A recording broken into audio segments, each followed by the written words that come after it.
morning students. Today we will start the laws of exponents.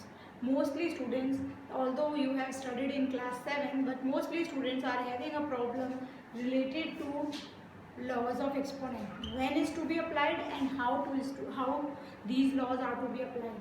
So today I am explaining first law, that is a raised to the power m into a raised to the power n equal to a raised to the power m plus n.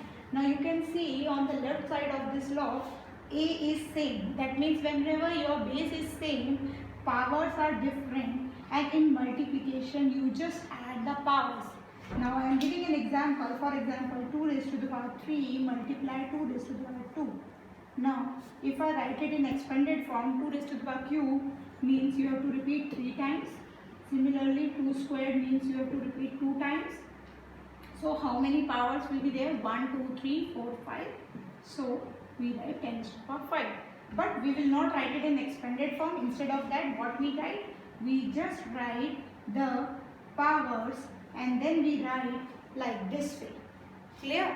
So whenever you have to do the multiplication, at that time just remember that when you have a same base and in multiplication powers are different, so just add the powers. This is the first law of exponent. Now let's discuss the second law.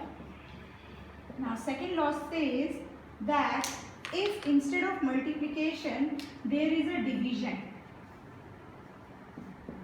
Now students, you can see what we will do. Multiplication means you have to add the powers. In division you have to subtract the power. It can be in fractional form or in division form. So let's take an example. 2 raised to the power 3 divided by 2 raised to the power squared. 2 cubed upon 2 squared. We can write it in this form, expanded form. 2 into 2 into 2 upon 2 into 2. 2 cancel. So only 2 is left. But we will not solve in this form because as we have studied laws, so we just subtract the power. 3 minus 2, 1. And usually we will not write the power as 1, so we write only number 2. Clear? So we will not write this type of it.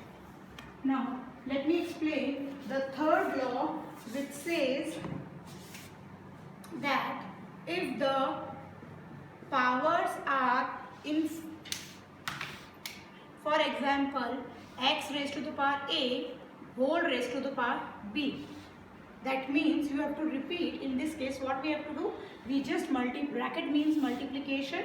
So we just multiply the powers. X raised to the power a into b. Or we can write x raised to the power ab. Let's take an example of this. 2 cubed whole raised to the power squared. It means you have to repeat 2 cubed 2 times. And when you write it in this form, how many powers? 3 plus 3 become 6. Yes, can we write it in this form? 3 cube, 3 plus 3, so 2 raised to the power 6. But again, as I told you, we will not write it in this form. We simply multiply the powers. So 3 into 2 become 2 raised to the power 6. This is the third law. Now let's talk about the fourth law, which says that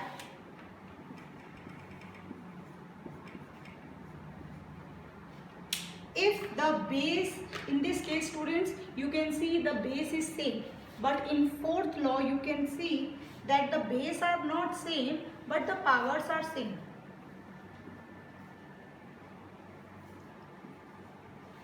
Like in this form. Students, variables are not important, only you have to remember the law.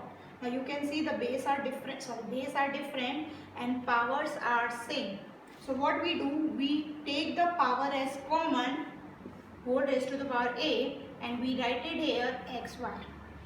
Let's take an example of 2 raised to the power 5 multiply 3 raised to the power 5. Now you can see the base are different, 2 and 3, and powers are same. In multiplication, what we do? Take the power as 5 common and just multiply 2 into 3 inside the bracket. So it will be 6 raised to the power 5. This is the fourth law.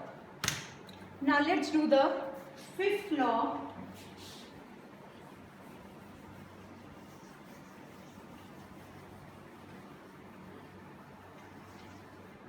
Now let's do the fifth law. What will happen if you have different base?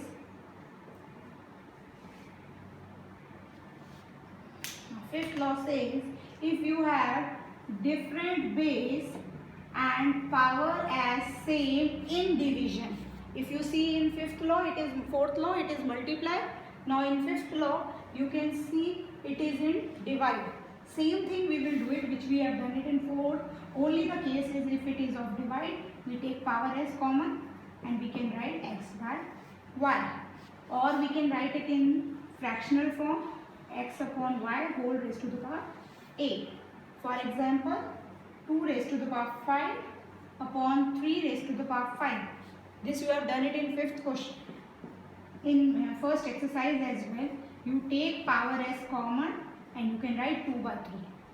Clear? Now sixth law, students, in your book you have only 5 laws, but as I discussed 7 laws in your previous class also. So again I will explain the sixth law, which says that if the power is negative, what we will do? We just do the reciprocal of it. For example, 2 raised to the power minus 3 means 1 upon 2 cube. If the numerator is negative, because there is no number, so we assume as 1. So if numerator is negative, it will go in denominator, and if the denominator is negative, then what will happen in this case? Numerator will become positive. Clear? Now the last law, which says that if the power is 0 of any base, then what will happen in that case?